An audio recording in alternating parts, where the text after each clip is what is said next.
Berlin, international tourist hotspot, and now also a place of refuge for tens of thousands of people from Ukraine escaping the war in their homeland. We went to Berlin Central Station, to a hotel in Kreuzberg, and the old airport at Tempelhof to show you how Berlin is helping the refugees. First stop, the Hauptbahnhof, or Central Station. Trains are arriving from the east almost every hour. This one's coming from Warsaw. Yet again, hundreds of Ukrainians exit the train after days on the move. Volunteer helpers, easily recognizable in their high-vis vests, are ready to answer questions and point people in the right direction. Where can they get something to eat or a place to stay the night?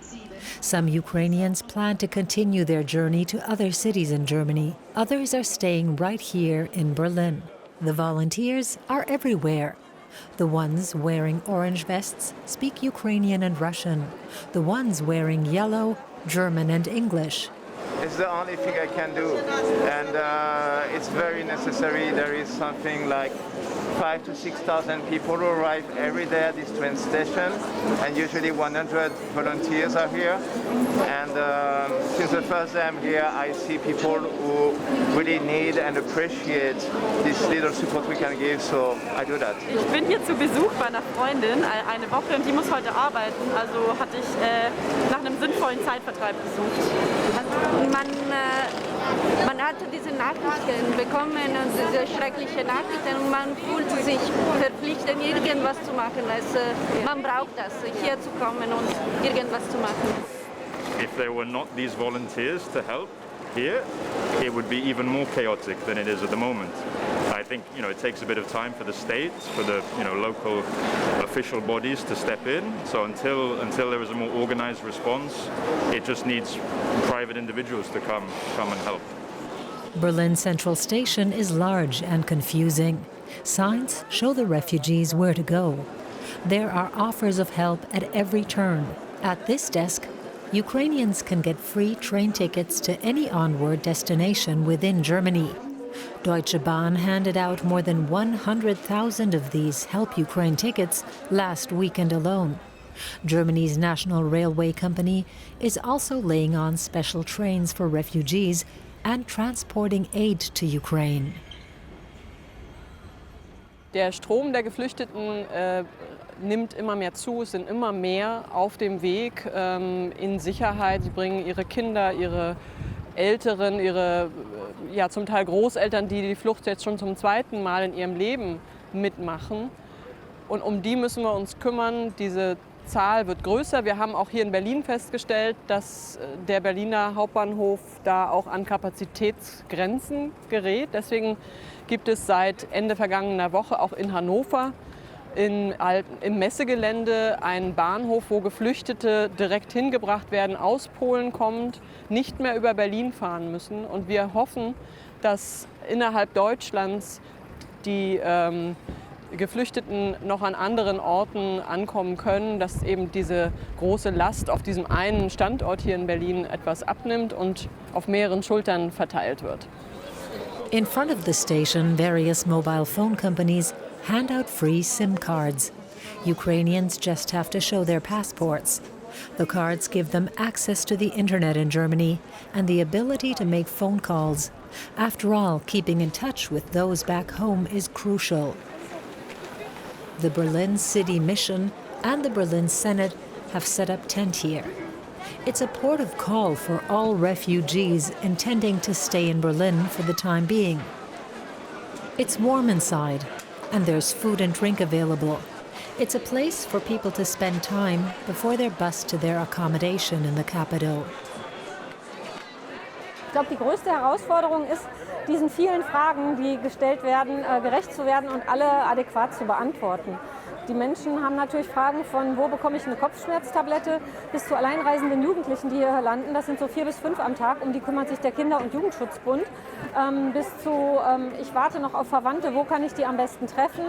Und wenn die Leute ein bisschen mehr Zeit haben, dann kommen so Fragen wie, wo kann man besser leben, in Polen oder in Berlin? An announcement for the next bus. For now, it'll take people to emergency accommodation that's been set up all over the city in the blink of an eye. In trade fair halls, at the Old Tegel airport, in churches. Every day, thousands of people need a bed for night in Berlin. And that number is rising all the time. Every bed helps. The name of an initiative by hotels to take in refugees for free. The Apart Hotel Nena in the Berlin district of Kreuzberg is one of them. In fact, the whole idea came from the hotel's boss, Florian Wichelmann. He launched the online appeal, which drew responses from hotels all over Germany, offering their rooms for free on the internet. Stand gestern haben wir 90 Hotels so mit bei uns auf der Homepage drauf und die auch gesagt haben, oder Apart-Hotels, die gesagt haben, dass sie Apartments zur Verfügung stellen würden, kostenlos. Das ist ein wichtiger Punkt, glaube ich. Und ja, insgesamt 850, 900, 920, das läuft weiter. Heute Morgen ein Hotel aus Leipzig hat sich gemeldet, die haben auch noch irgendwie 30, 40 Zimmer. Das geht immer weiter. Aware that people from Ukraine are stranded here, neighbors bring donations. The refugees have had to leave everything behind, but that's not the worst of it, of course.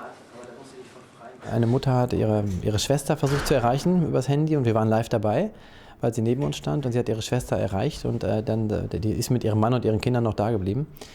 Und dann am Telefon hieß es, die Russen kommen, wir sind in der Wohnung, wir müssen raus und dann, ihr müsst flüchten, verschwindet und dann brach die Leitung ab. Eine Viertelstunde später kommt ein Anruf, die haben es geschafft, die sind geflüchtet aus dem Haus raus, ins Auto, über eine Mine gefahren, alle tot. Und als das hier, das war in dem Raum, als wir standen hier, da haben wir erstmal gemerkt, wir haben vielleicht ganz viele positive Emotionen gerade und ganz viele gute Gefühle, weil es viele Erfolgserlebnisse gibt, weil wir viel schaffen können hier. Aber in dem Moment wurde uns allen immer klar, das geschieht alles vor dem Hintergrund von dem Schlimmsten, was man sich vorstellen kann. Und das hat uns nochmal richtig auf den Boden der Tatsachen geführt. Hello, come in. Meet Nasrin and Messi Siborin. This is our apartment now. The two sisters are from the city of Mykolaiv in southern Ukraine. Nasrin is a dancer. Messi teaches English and French. Messi left her husband behind in Lviv, but they're in constant contact. For now, all the two women can do is try to rest and somehow process their experience.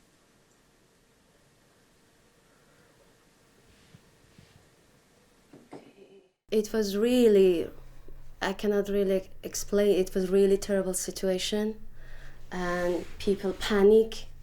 I mean, I can say we was in a train 13 hours, we was stand, no seat, because first woman and child should sit, all people we stay, and 13 hours we was in a train station, just we was stand there. So I had no child, but I saw that how the mothers are suffering. From 8 o'clock in the morning in train station till 8 o'clock in the evening, all the women and then children. One mother had three children, and then they were just standing that when the train comes. I didn't see war in my life. It was, more than I thought. It was really terrible, awful situation. You can see people, child, they panic, they crying. They should leave some family, a part of family there. When I saw the children that they were playing in the train station, in Lviv, in the basement when the red alarm came, children, they were speaking that how bomb can fall down on the ground. And one of them said, no, it moved like this. And another said, no, it moved like this, They really welcome to us, but even now I feel tired. I'm not calm. Suddenly when I hear some sound, I feel not good. It's like, it's beyond hard. It's not just about Ukraine, I want that people all in the planet, they understand that war is bad.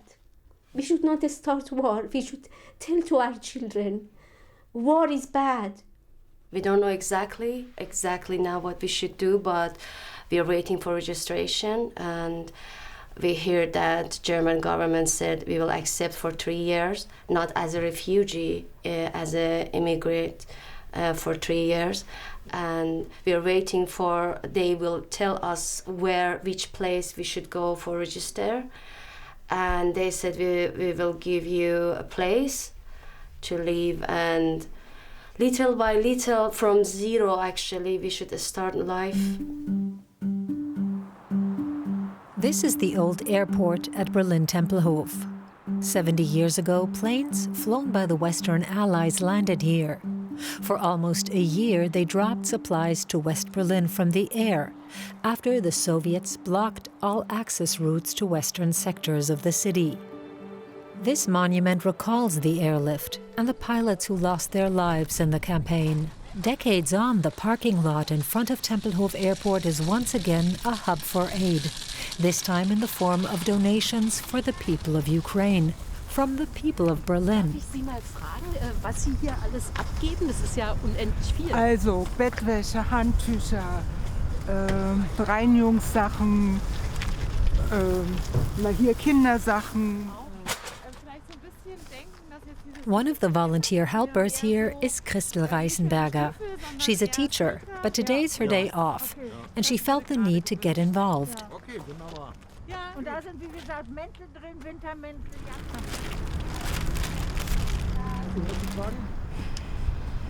das Leid irgendwie zu lindern, denke ich. Aber ich habe auch bei der Geflüchtetenkrise 2015 mitbekommen, es ist ja schon auch beides, da darf man sich nichts vormachen. Es tut auch gut zu helfen. Also es ist auch so ein Stück weit etwas tun gegen die eigene Hilflosigkeit. Auf jeden Fall, ja.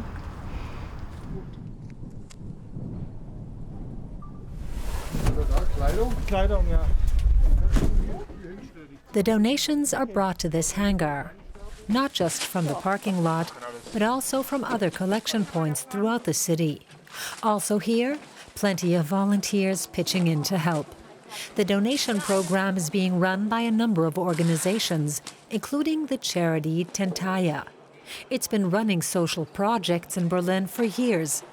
But collecting donated items is a different kind of challenge for the organization. It may look like chaos, but Abigail Schäfer can see through it. Wir haben Kindersachen, Frauensachen, Männerklamotten, wir haben Schuhe, wir haben Spielzeug, Lebensmittel. Teilweise haben wir auch von verschiedenen Leuten tatsächlich Sachen fürs Militär auch bekommen, für die Soldaten und Klamotten. Nee, auch Klappspaten, Powerbanks, lang haltbare Lebensmittel, Navigationsgeräte, alles Mögliche. Die Spendenflut ist überwältigend. The project is called Spendenbrücke, or Donation Bridge. Michael Elias is the boss. He's arranging the shipments to Ukraine, but also to its neighbor Moldova, one of the poorest countries in Europe, taking in many refugees. Every donation counts. Es geht auch um die Geste. Es ist völlig egal, ob jemand eine Hose abgibt oder nur 2 Euro spendet oder einen riesen Container. Es geht darum, dass wir alle gemeinsam sozusagen wirken. Und unsere Verantwortung hier ist, die Sachen anzunehmen, solange es kein Müll ist. Aber das haben wir tatsächlich sehr, sehr gering zum Glück. Und die Bedarfe werden sich natürlich ändern. Wenn die geflüchteten Menschen in Moldau angekommen sind, dann haben sie irgendwann Kleidung, dann werden sie andere Sachen machen. Dann reden wir über Hausrat oder Sonstiges. Und wir können hier natürlich das Privileg nutzen, dass wir nicht sortieren und sagen, bitte, bitte nur das. Sind Bedarfe, die nicht abgedeckt sind, würden wir über Geld spenden, eben sehen, dass sie beschafft werden und dann eben halt auch geliefert werden. The Spendenbrücke team currently consists of 6 employees and around 80 volunteers. They work from 10 a.m. until 10 p.m. in 3-hour stints. Some come before work and some after. Others are helping out spontaneously. Wir kommen ursprünglich aus Hamburg und in Hamburg sind halt jetzt 2 Wochen Ferien, das ist jetzt die erste Woche und da sind wir halt bei unserem Vater jetzt hier in Berlin. Wir sind über das Internet drauf aufmerksam geworden und über die Zeitung Und dann haben wir uns das mal angeschaut, erstmal was hier benötigt wird, wollten wir erst spenden. Und dann sind wir hergekommen und haben was gespendet.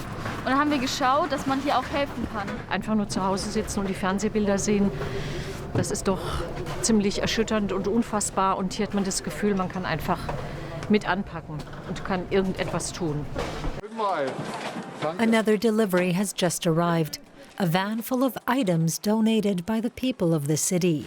After all, Berlin is helping out.